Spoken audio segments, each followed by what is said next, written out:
കാണൂ പരസ്യരഹിതമായ ഏറ്റവും പുതിയ എപ്പിസോഡുകൾ. ഇപ്പോ ഈ പരിഹാരം തീർന്നിരിക്കുന്നു. ഇനി ചെയ്യേണ്ടത് ചെവി രണ്ട് പിടിച്ചോണ്ട് ഏത്തോടണം. എന്ത്? അതൊന്നും എനിക്ക് പറ്റില്ല. ഏയ് ഊർമിളെ, പരിഹാരമല്ലേ കുട്ടിയെ? എന്താ ഈ കാണിക്കുന്നേ? കാലും കയ്യും വയ്യാതായി എന്തായിരിക്കും അവസ്ഥ?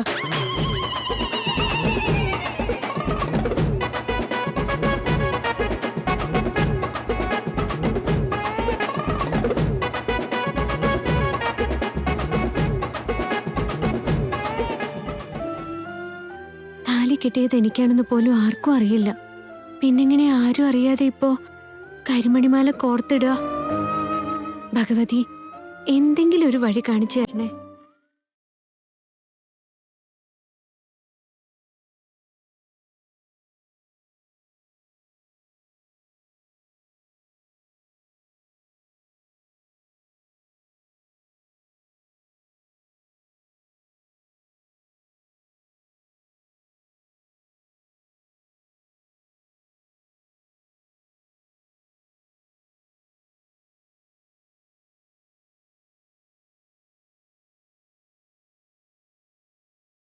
അമ്മേ,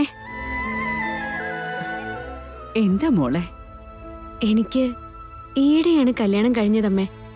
ആ, പക്ഷേ ഇതുവരെ എനിക്ക് കരിമണിമാല ഇടാൻ കഴിഞ്ഞിട്ടില്ല. അയ്യോ, അങ്ങനെയാണോ? എന്നാ മോൾ ഇവിടെ ഇരിക്കാം.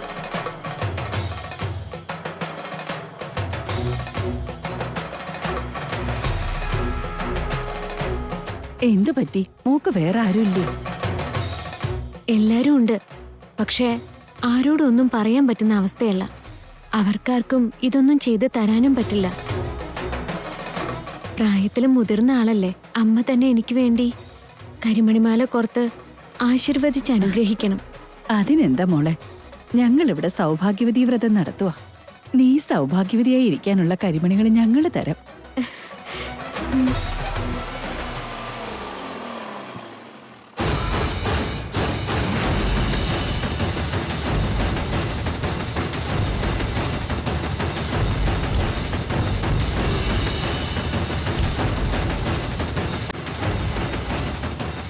മോൾ ഇങ്ങ് അടുത്ത് വന്നേ.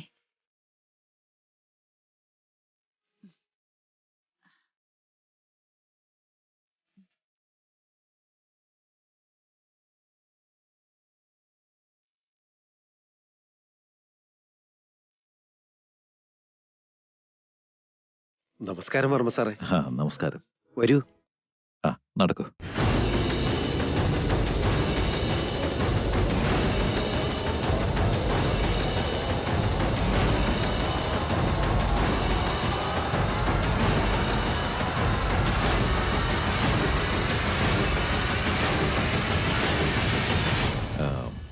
ജോലികളെല്ലാം ഭംഗിയായിട്ട് അതെ സാർ, നടക്കുന്നുണ്ടല്ലോ അല്ലേ? നടക്കുന്നുണ്ട്.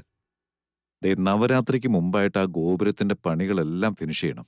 ആയിക്കോട്ടെ വർമ്മ സാറേ.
ആദ്യം ഭർത്താവിന്റെ കാല് തൊട്ട് അനുഗ്രഹം വാങ്ങിക്കണം. ആയിക്കോട്ടെ.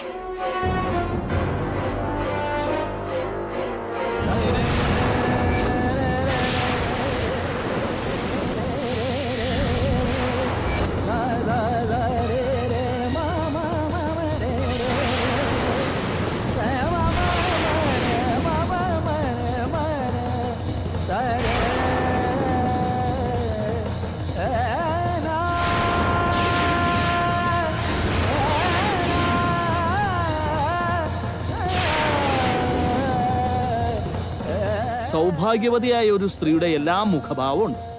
ഇതിനോടകം ഈ കുട്ടിയുടെ കല്യാണം കഴിഞ്ഞിരിക്കണമല്ലോ.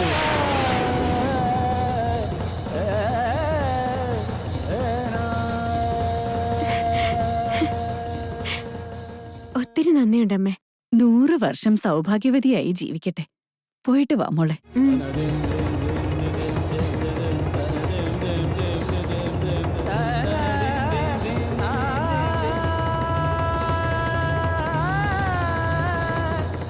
എന്തു പറ്റിയേട്ടാ?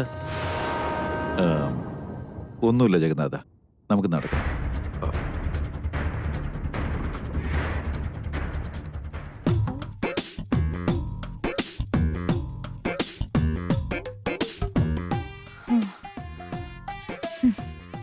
കഴിഞ്ഞല്ലോ അല്ലേ? ഇനി ഒരു പരിഹാരം കൂടെ ഉണ്ട്. ഇനി എന്താ? ഈ അമ്പലത്തിന് ചുറ്റും 108 തവണ മുട്ടന്മേൽ നടക്കണം. എന്ത്? അതൊന്നും എനിക്ക് പറ്റില്ല. അങ്ങനെ പറഞ്ഞാൽ ശരിയാവില്ല. പരിഹാരം ഇത്. എടാ എടാ എടാ എടാ നിർത്തടാ. എന്തെന്നാ ഇത്? വട്ടായോ? അവരാരാണെന്നാ കരുതിയത്? ആരായാലും ഇപ്പൊ എന്താണ് ഗുരുക്കളെ, തെറ്റ് ചെയ്താല് പരിഹാരം ചെയ്തല്ലേ പറ്റൂ. നീ ഒന്നും മിണ്ടാതിരിക്കുക. വിവരമില്ലാതെ ഓരോന്ന് പറയരുത് കേട്ടോ. അതൊക്കെ മറ്റുള്ളവർക്ക് വേണ്ടി തെറ്റുപറ്റാതിരിക്കാൻ വേണ്ടിയാ. ക്ഷേത്രധർമ്മകർത്താവിന്റെ വീട്ടുകാർക്ക് അതൊന്നുമില്ല. ക്ഷമിക്കണം, പുതിയ ആളാണ്, തെറ്റിദ്ധരിക്കരുത്. നിങ്ങൾ ആരാണെന്ന് ഇവൻ അറിയില്ല. നിങ്ങൾ പൊയ്ക്കോളൂ. ചെയ്യാനുള്ളതെല്ലാം ചെയ്തു കഴിഞ്ഞിട്ട് തെറ്റിദ്ധരിക്കരുതെന്ന് പറയുന്നത് കൊണ്ട് എന്ത് കാര്യം? ഏത്തുവിട്ട് നടുവ് വേദനിച്ചിട്ട് വയ്യ. കുറച്ചു നേരം കൂടി കഴിഞ്ഞിരുന്നെങ്കിൽ എന്റെ മുട്ടുപോലും തേഞ്ഞു പോയേനെ. ഞാൻ നേരത്തെ പറഞ്ഞതല്ലേ അമ്മേ, എന്നിട്ട് അമ്മയൊന്നും കേട്ടില്ലല്ലോ. എന്ത് ചെയ്യാനാ? ഇന്ന് നിന്റെ തലയിലെഴുത്ത് ഇതായിരുന്നു എന്ന് കരുതാം. പോട്ടെ, ചെയ്ത പാപങ്ങൾക്ക് നിവൃത്തിയായി എന്ന് കരുതിക്കോ. നീ വാ. എന്നാ പിന്നെ പോട്ടെ തിരുമേനി.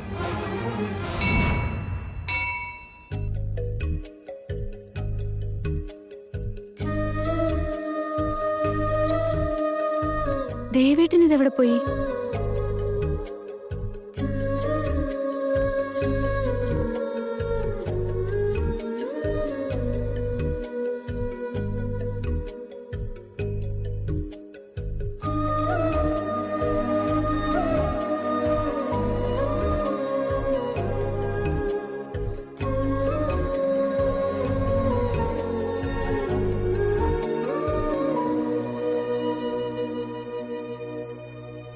ഭർത്താവിന്റെ അടുത്തുനിന്ന് അനുഗ്രഹം വാങ്ങിക്കണം എന്നല്ലേ പറഞ്ഞത്? ദേവേട്ടൻ അറിയാതെ എങ്ങനെ അതൊപ്പിക്കും?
നീ ഇതെവിടെയായിരുന്നു? എപ്പോഴാ ഇങ്ങോട്ട് വന്നേ? ഇപ്പൊ വന്നേ ഉള്ളൂ. എന്നിട്ട് നീ വന്നത് ഞാൻ അറിഞ്ഞതേ ഇല്ല. അതെങ്ങനെയാ ഞാൻ ഈ ലോകത്തുണ്ടായിട്ട് വേണ്ടേ?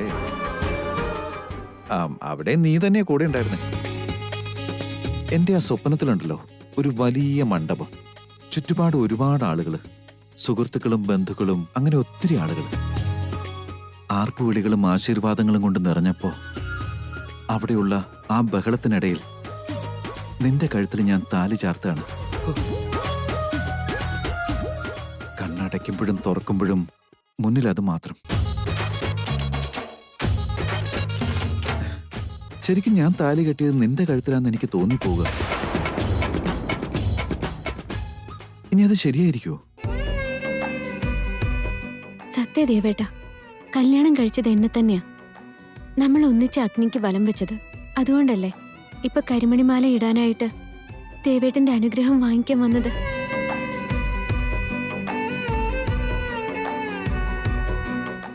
എന്താ വൈദേഹി മിണ്ടാതെ നിൽക്കുന്നേ? അല്ലെങ്കിൽ തന്നെ നീ എന്ത് പറയാനാ? എനിക്കറിയായിരുന്നു ഞാൻ ഈ സ്വപ്നങ്ങളൊക്കെ വെറുതെ കാണുന്നതാണെന്ന്. നിനക്ക് അങ്ങനത്തെ ആഗ്രഹങ്ങളൊന്നുമില്ലല്ലോ. എന്റെ കഷ്ടകാലം എന്ന് തീരുവോ?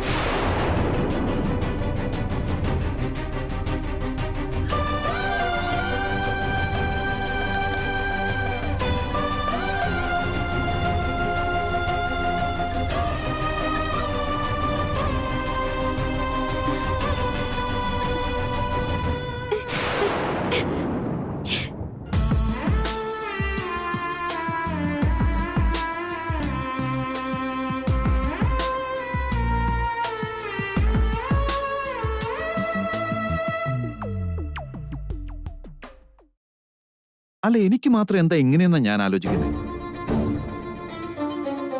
നിന്നോട് പ്രണയം തോന്നിപ്പിച്ചത് ഈ ദൈവം തന്നെയല്ലേ? എന്നിട്ട് നിന്റെ കൂടെ ജീവിക്കാൻ കഴിയാതെ ഇങ്ങനെ മാറ്റി നിർത്തിക്കൊണ്ട് വേദനിപ്പിക്കുന്ന എന്തിനാ?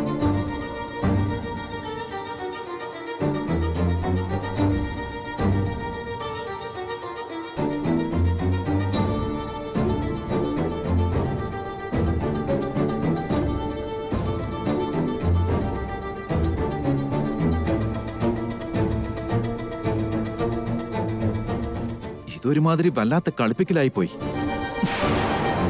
ഏത് ദൈവമാണ്?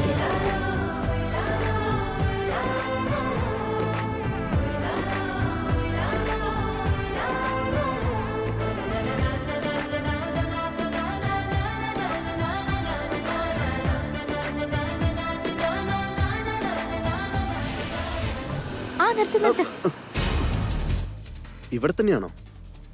ഇത് തന്നെയാ. കാലത്തെ ദേവേട്ടന്റെ കൂടെ ഇവിടേക്ക് വന്നാ മതിയായിരുന്നു. ഈ ടെൻഷൻ എല്ലാം ഒഴിവായി കിട്ടിയേനെ. നിന്നെ വിശ്വസിച്ചുകൊണ്ടാ. ആഭരണങ്ങൾ പോയി, ഹീറോയിൻ അവനുള്ള ചാൻസ് പോയി. നീ എന്ത് പറഞ്ഞാൽ എനിക്കൊന്നും ചെയ്യാൻ പറ്റില്ല. ഒന്നും മനഃപൂർവ്വമായിരുന്നില്ലല്ലോ. ശരി പോട്ടെ, സാരമില്ല. ഇനി ചേച്ചി നിന്നെ കാണണ്ട. അത് മതി വേറെ പ്രശ്നത്തിന്. ഞാൻ നിന്നെ വിളിച്ചോളാം. പോ നോക്ക്.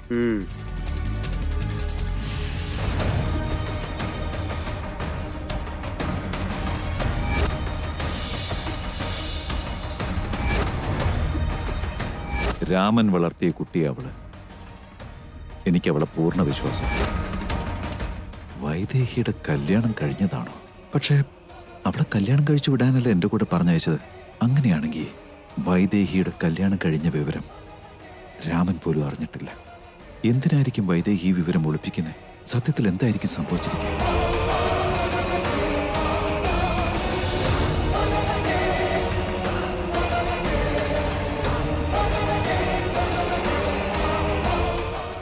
ചേട്ടാ, കൗസല്യടുത്തി ഊർമിള അമ്പലത്തിലുണ്ടല്ലോ. കൗസല്യടുത്തി,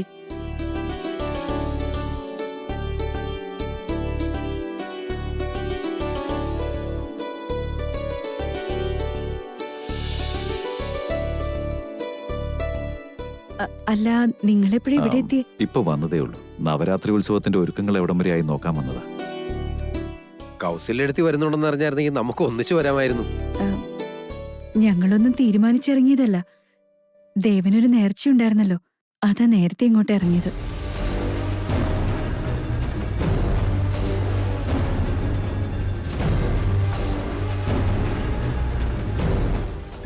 അമ്മേ, നിങ്ങളെല്ലാരും എപ്പോ എത്തി? ഇപ്പൊ വന്നതേ ഉള്ളൂ. നിന്റെ പൂജയൊക്കെ കഴിഞ്ഞോ? കഴിഞ്ഞു അമ്മേ. അപ്പൊ ശ്രേയിനി വന്നില്ല വൈദേഹി? വന്നിട്ടില്ല, ഫോൺ ചെയ്തിരുന്നു.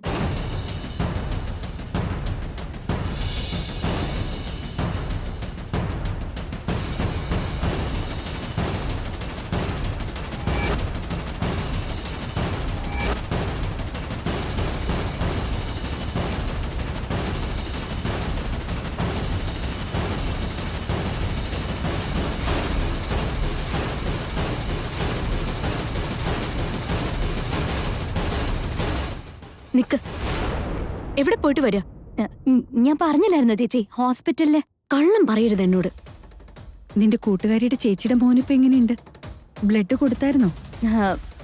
കുറവുണ്ടമ്മേ.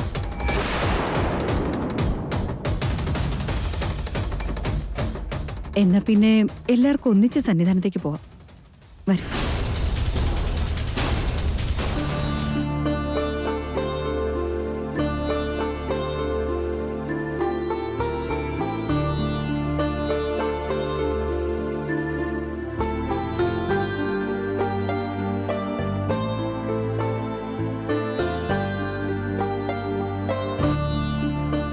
കൊട്ടാരം വീട്ടിൽ വർമ്മയല്ലേ അത്? ഞാനൊന്ന് പോയി സംസാരിച്ചിട്ട് വരാം.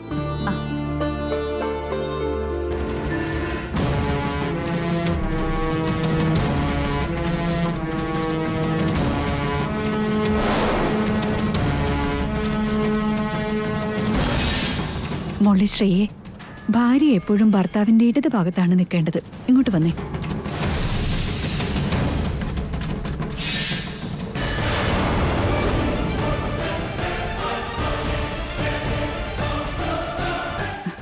ഒന്ന് അടുത്ത് നിൽക്കും മോനെ.